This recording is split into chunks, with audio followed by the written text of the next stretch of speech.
will now have a time of remembrance. People who represent the different areas of Helen's life, family, friends, and co-workers will come and share their thoughts, their remembrance, and their stories of her sister, Helen.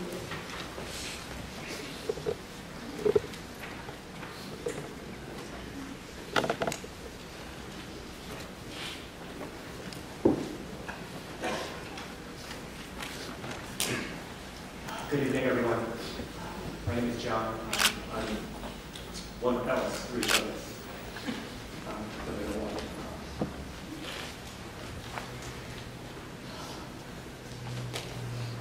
On Friday morning, I received word in LA that Helen was found unconscious in the bathroom and suffered brain hemorrhage, presumably from an aneurysm. Or falling bathtub. None of us were hopeful and optimistic at that point, given that her vitals were good, as well as her initial tests.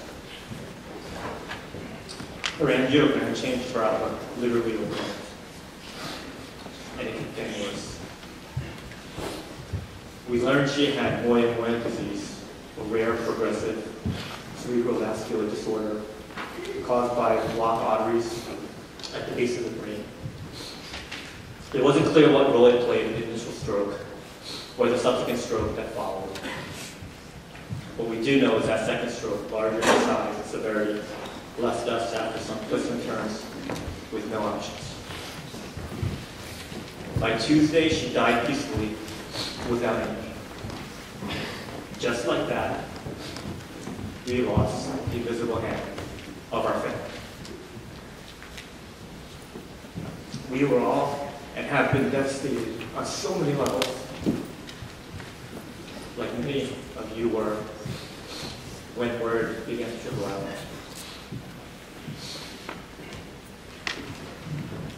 By her mid-40s, Helen had lived a few lifetimes over: prosecutor, pastor, teacher, mentor, and in true Helen fashion, she touched countless lives along the way.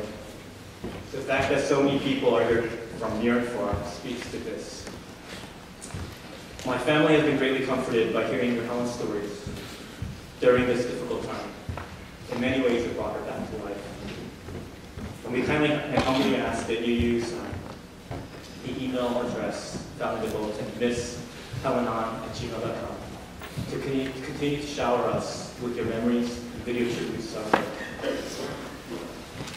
More than anything else, how she shaped and impacted your lives is her true legacy. Tonight, we've asked a cross-section of friends to help us unpack and celebrate her life. Our first speaker has known my parents and Helen since their earliest days in New York. I'd like to invite Elder Dr. Lee to the stage.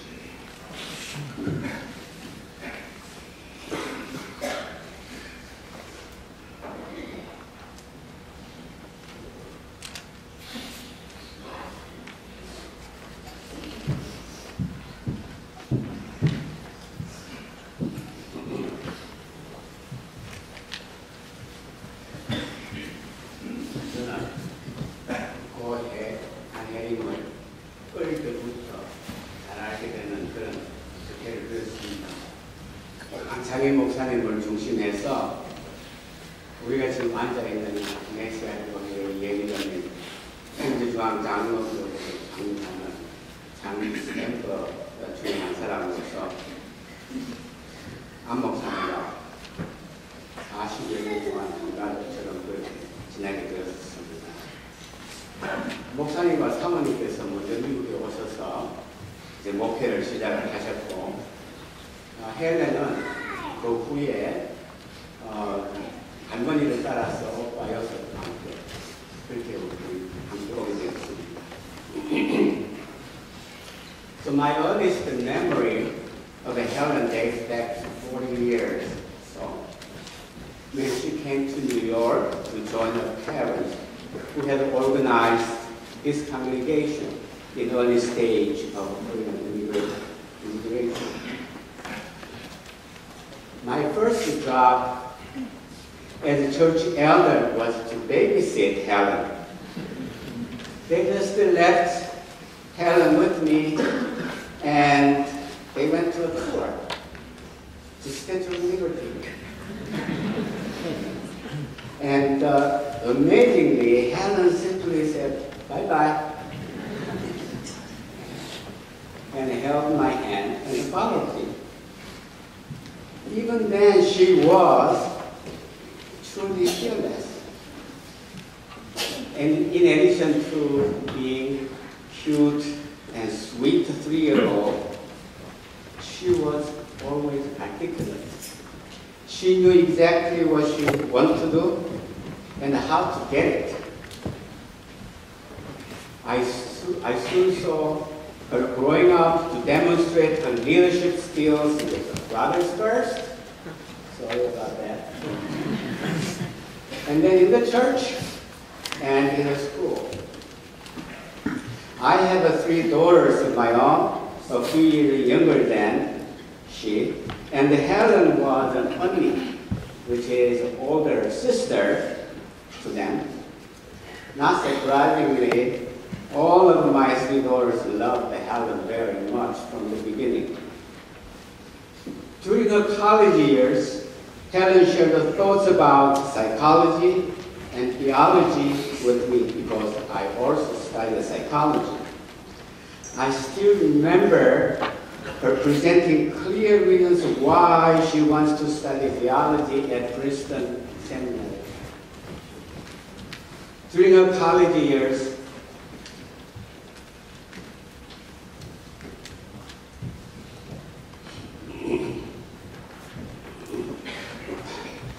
while she was working as a youth ministry leader and a prosecutor, she never lost her idea to build up each person to be psychologically and spiritually wholesome.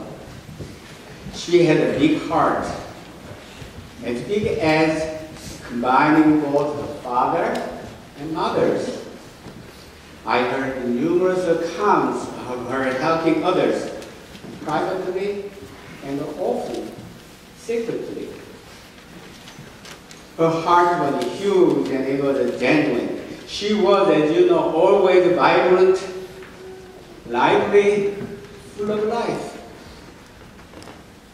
I learned of her passing last Tuesday while going through U.S. Customs entry processes from our foreign trip. I know Helen completed a successful entry process to the heaven. Her father, on our first conversation in Miami, told me that she was in a better place. But more than that, she was actually in the best place with our Lord.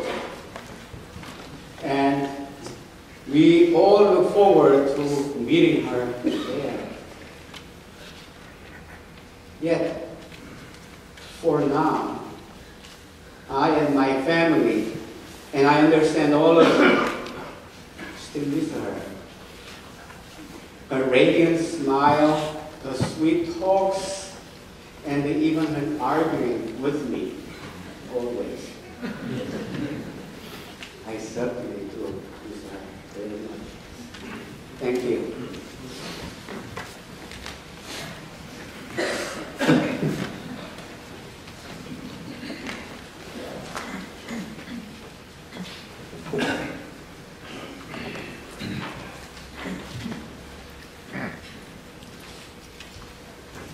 It's easy to forget that Helen had a difficult, if not atypical, early childhood. While I often tell people that my paternal grandmother raised me, in actuality, Helen did a lot of the heavy lifting. Mature behind the years, she was so focused and intent on making sure that my younger brother and I had the emotional support that we needed growing up, and that she in many ways never received. Cards, notes, hugs, encouragement. She was our biggest cheerleader in contact. And it wasn't just us. She filled that void for many, many people during years in college, seminary, youth ministry. And I just marveled at how she did it. It seemed so natural and effortless. And then it dawned on me, and it made sense once I realized why or how. She had been transformed by God's love for her.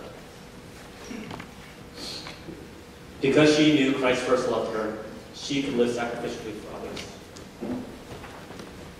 Being 2 years older, they overlapped 2 years in high school. Even though we went to rival schools, I secretly loved being known as Helen's little brother. Same applied when we were in college. We actually had the opportunity to live together my freshman year. And it had been very clear to me that her presence was immediate on campus, particularly within the Christian fellowship. She was a natural-born leader, and I think a lot of what I've learned in leadership in life has kind of come from her. Our next speaker, Catherine Young Cho, met Helen in college. She's going to do her tribute via video. She's in Korea and sends her condolences as well as her apologies that she can join us in person.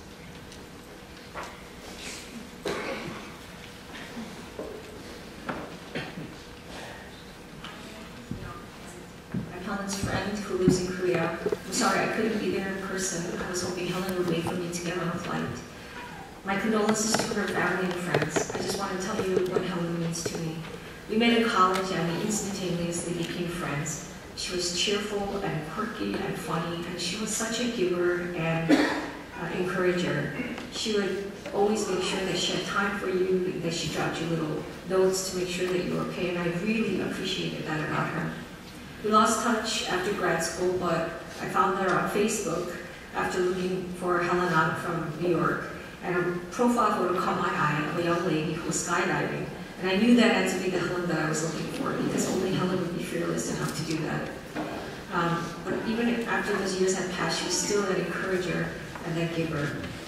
She moved out to Korea to work, and she was a permanent fixture in our home on the weekends. And my children absolutely loved having her. Any weekend with Aunt Helen was a great weekend. She showered my kids with love, gifts, affection, attention. And I remember when my father-in-law passed away, she literally dropped everything she was doing. She packed her bags and came down to take care of my kids. And she only left after my insistence that she not get fired. She went back to the States, and we still kept in touch through text, and even through the miles, she was still that encourager. And the funny thing is that in a world of SNS, Helen was the only one that actually still dropped you cards and postcards and encouraged you on. Helen actually passed away on my daughter's birthday, and now we have two things to celebrate, not just my daughter's life, but Helen's life. She left an indelible mark on our hearts, and for that, I think that's why we will miss her so much. People say to me, you know, I'm sorry that you lost your friend, and I said, no, I didn't lose a friend. I lost a sister. And I know that one day we'll see each other, and this is the only thing that keeps me going. I love to everybody there.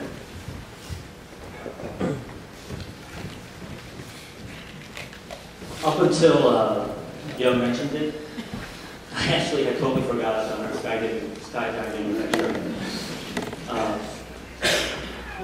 Those who know me know that I hate birthdays. Helen being Helen, she always tried to salvage that. 10 years ago, Helen came up with a bright idea to take me skydiving for my birthday. I had no wife, no girlfriend, no kids, so I had no excuse. So I begrudgingly agreed to help her take it off the bucket list. For the life of me, I don't know why I did it. And come to think of it, it was pretty cruel, because I am definitely afraid of roller coasters, and I hate them more than birthdays. But it didn't help that as we were waiting, and it was a lot longer than I expected to wait, I took a motion sickness pill too soon, downed it with a can of Coke, and I was just kind of just so anxious. But Helen was there. She was calming me down.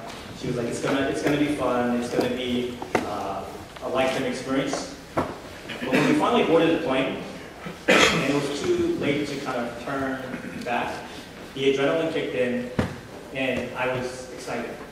I looked over at Helen, and she's petrified. We're on this rinky-dink kind of plane that I don't even know if it's going to make it there. And I don't know if she was nervous from the get-go, but she put on a great face. But there was a point where I was like, she's not going to jump. She is not going to jump. And she was, I think, kind of the tandem in front of me. But she did. I don't know if she really got a choice, but she did it. And I never told a soul that she almost chickened out. All this to say, although Helen seemed tough and fearless on the outside, in reality, she was anything but that. And I came to know that more and more over time. And the funny thing is, that made her even more inspiring.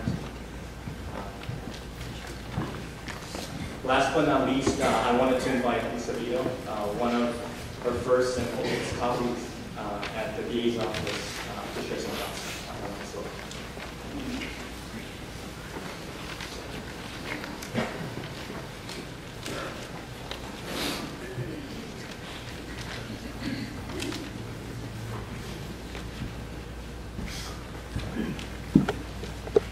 For those of you who do not know me, my name is Lisa Vito, and I was an assistant district attorney at the Manhattan District Attorney's Office for 15 years. Helen and I worked together for 13 of those years, and not only were we colleagues, we were very close friends. I was one of several ADAs that trained Helen in her early years and worked closely with her thereafter.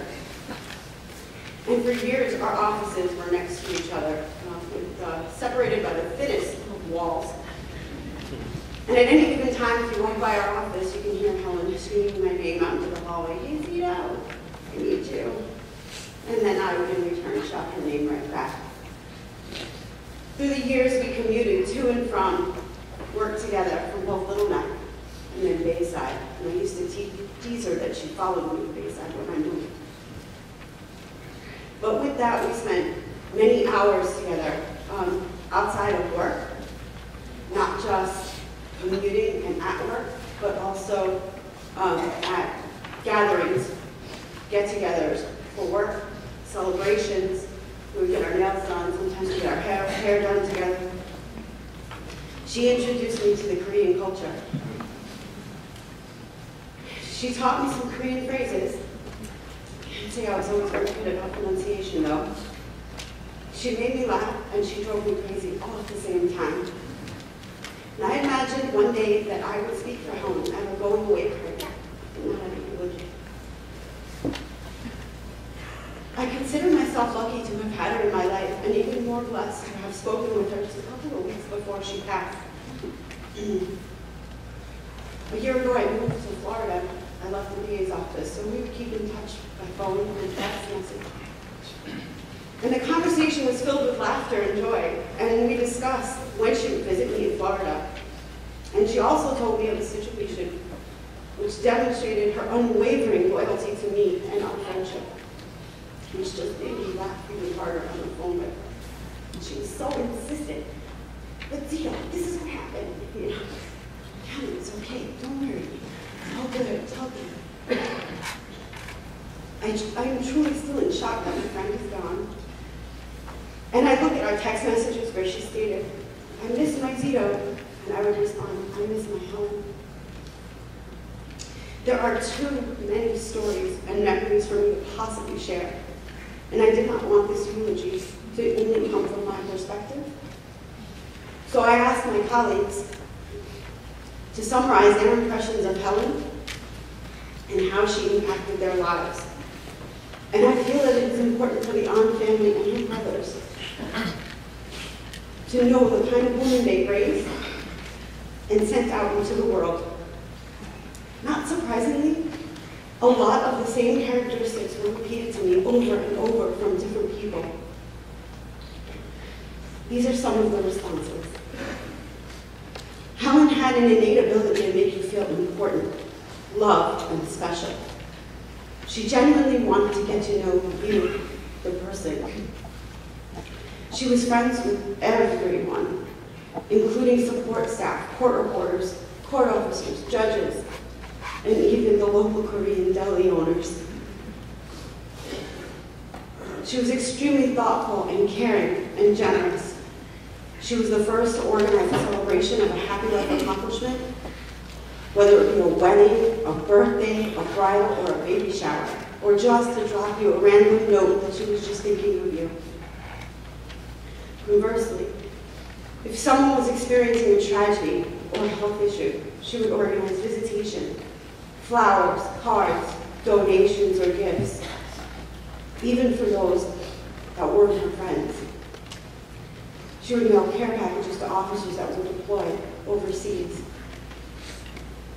Helen was kind-hearted, and she showed up when she was needed, and even when you did not know that you needed her.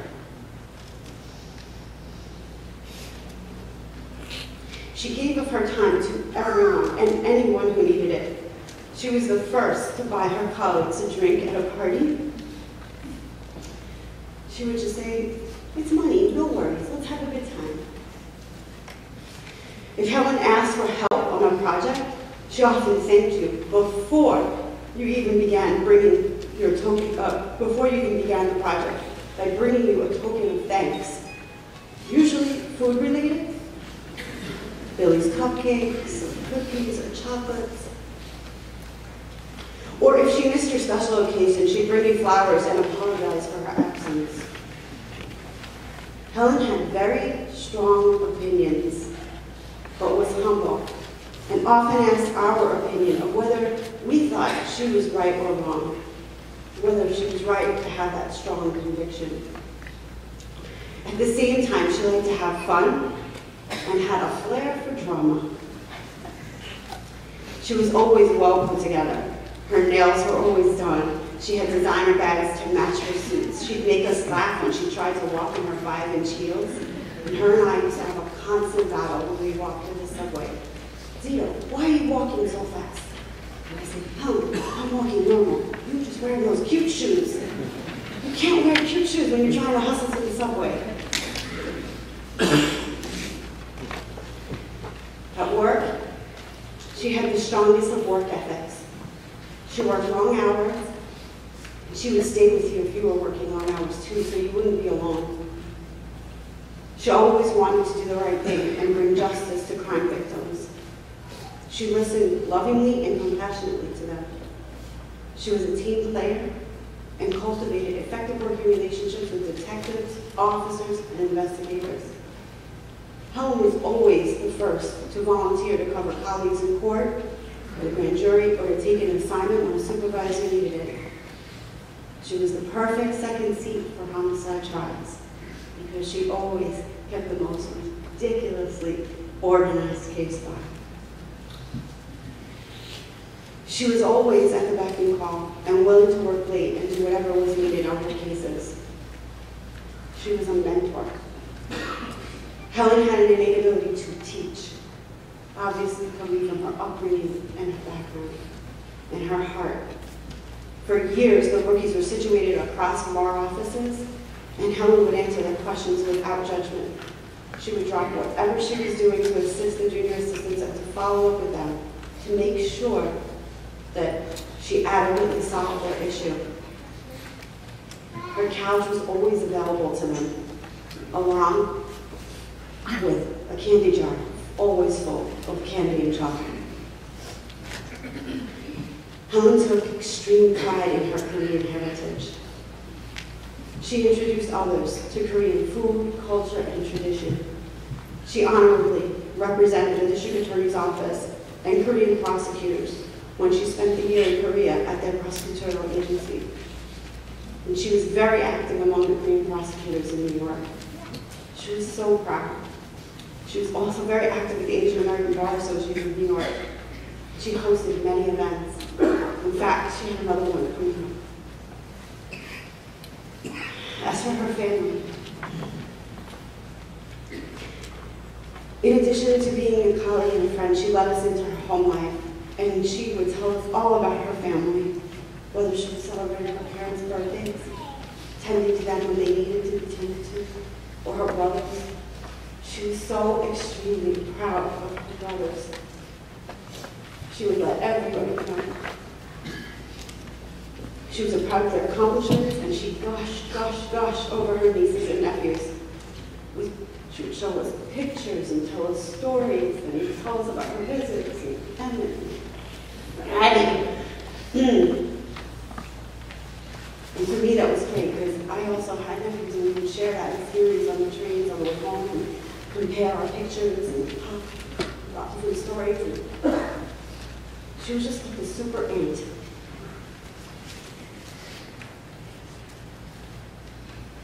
For the past week and a half, I have struggled to make friends in Helen, and have come to this conclusion. Even in her passing, Helen is still teaching us lessons. Live your life to its fullest. Hug a little tighter. Cherish every phone call. Celebrate accomplishments. Work hard. Have empathy for others. Take charge. Be generous. Be kind. Set an example. Give of yourself and love one another. Mr. and Mrs. Ahn, in this most difficult and unimaginable time, take comfort in knowing that you raised a woman of faith who touched the lives of many in service and in justice with joy, empathy, and generosity beyond compare. You accomplished your mission. You were successful parents. And she loved you more than you will ever know. Please take comfort in knowing that heaven has another angel. The district attorney's office loves and misses Helen, and her presence felt deeply. And I too even reflect and miss her.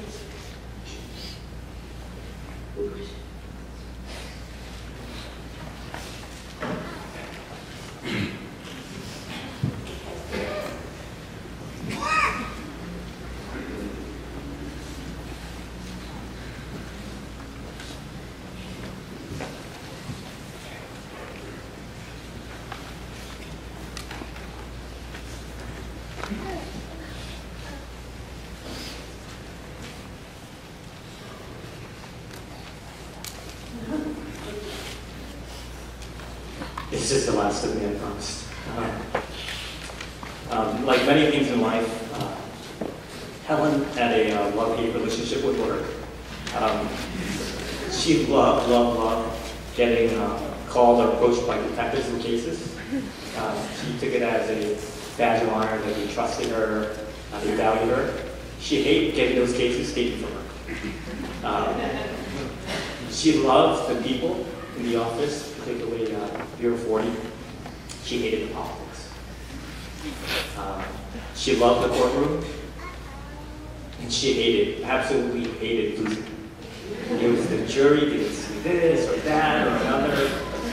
And it was funny because oftentimes I know she used my older brother as a sounding board for kind of at a closing or opening or stuff like that. And my brother's a pretty big critic, so he'd be kind of there, you need to do this, you need to do that. But on one hand, I was proud. And I think we were all proud and very happy for her because as she had mentioned in the interview that she did, she found her passion. She found her platform, her calling. Getting overworked, overlooked, underappreciated, bothered her, probably bothered us more than it bothered her, but it was all part of the package. On the other hand, it wasn't without sacrifices, both personal and professional, or its toll, however. I don't know when, but I stopped pleading with Helen to leave. or to slow down. Fact was, she couldn't, or she wouldn't. It was too personal for her. Fighting for victims, ministering to victims, against injustice. And I often felt that we gave up our sister to be part of a larger cause of family. For those of you in law enforcement, and there are many here tonight, thank you for coming. But please continue in the mission of justice and equality in America. But at the same time, please take care of yourselves. Being in law enforcement, and we have a lot of family friends and family members in law enforcement, does something to you. It did to Helen, and how could it not? You see profound evil and people at their worst, which makes you start seeing the worst in people, sometimes even yourself. And I think Helen, as a result, had to face a lot of her own demons, but she did it very quietly and very privately. And I had numerous chats with Helen on the topic, hoping that it would be a catalyst for change, that maybe somehow, some way she would leave or quit, but more importantly, that she would focus on herself and stop being so darn stubborn and independent, let people rally around her, and stop being kind of a lone ranger. She wasn't on a crusade, but she rarely listened. And it was often after a hospital scare, where her body was just telling her, stop. But like she did on my birthday 10 years ago, Helen continued to close her eyes and jump out of that plane day in, day out. Now, I was probably one of the last people, I think I was the last person to speak or text with her. Late Thursday, I texted her from LA to make sure she got home, because I had heard that the commute home was messy and impossible. She texted me back saying, oh, I haven't left yet. What are you doing there? But she happened to be in the complaint room, complaining, but she was in the complaint room nonetheless. And I think that's probably a very common thing to do when you're in the complaint room. But in true fashion, we engaged in a chain of rapid fire texts that Helen is just known to kind of do. And I know when she was probably texting me, she was probably texting with other people too, because I could see her typing, but I'm not getting anything. So I'm waiting to text back to volley, but there's nothing coming. But we texted about what she would pick up for her first meal. She skipped lunch. She was grabbing dinner at Penn Station at about, I think, 12 o'clock. Yeah, and it broke my heart. No, it was Shake Shack. I was like, are you going to Shake Shack? She's like, no, it's closed. I moved to LA before Shake Shack came in, so I was very jealous. But she ended up going to Pret Major. And sadly, Helen was a foodie. That was probably her last name. But we continued to talk about what she was going to buy for my oldest daughter's birthday, which is next Tuesday. And, we were texting all the way home. And in Jess, one of her last texts was very prophetic. At 1:10 a.m., she texted the following: home now, hallelujah. Little did she know. Little did she know. Like many of you, I've struggled with the timing of this. We were planning to stay with us in LA next month. So absolutely, this was too soon, too abrupt. She had too much left to do, too much to offer. And selfishly, there were too many milestones to share with me and my wife, my brothers and their wives, all of her nephews and nieces, and with many of you here. Selfishly, I wanted her to fight like only I knew she could fight. But when it came clear that it was a fight she couldn't win, I began crying even more as soon as a little joy, because a little joy was mixed with kind of the sorrow. It must have been weird because I flew back to LA and I got word that she had passed. And I was just tearing for probably about a good 4 hours uncontrollably. The guy next to me was looking at me like, what is going on with this guy? But that's the effect that I think Helen had on us. Now, I know Helen wasn't perfect. She was far from perfect. She was very argumentative. She was very intense. But she was very human. She shouldered, she did too much, she worked herself often to the point of exhaustion. And she was hurting, kind of physically, emotionally, and spiritually. And up until recently, she was in a bit of a funk and hadn't had a good night's sleep in months. But most of you probably never realized any of this. Our family didn't really realize this because she always exhibited strength, not weakness. She always wanted to give and not receive. And as much as I wanted another visit for myself and my family, God had a better plan. Little did she know that she was going home for good, full restoration and healing. But in His mercy, God knew how painful this would be for our family. It's no accident that I was here 2 weekends ago and helped her navigate through a situation. It was no accident that she was in Chicago last weekend. And honestly, it's no accident that it happened, that all this stuff happened on Thanksgiving, because she just loved Thanksgiving. All of this, to me, is a reminder how frail, broken we are, and that we live in a broken world. But as Christians, we have hope. Not just now in our deepest sorrow, but in the future to come. As Romans 8:1 says, there is therefore now no condemnation for those who are in Christ Jesus. Verse 10 continues, but if Christ is in you, then even though your body is subject to death because of sin, the Spirit gives life because of righteousness. And if the Spirit of Him who raised Jesus from the dead is living in you, He who raised Christ from the dead will also give life to your mortal bodies because of the Spirit who lives in you. As Tim Keller explains, the idea of heaven can be consolation for suffering, a compensation for the life we have lost. But resurrection is not just consolation, it's restoration. We get it all back. The love, the loved ones, the goods, the beauties of this life, but in new, unimaginable degrees of glory and joy and strength. It's only fitting that Helen goes before me, as she always has. No more tears, no more sleepless nights, no pretrial stress, no office politics, no family drama, my sister. And as painful as this is for us, and many of you, Helen, you're really home now. So rest up, dear sister, until we meet again.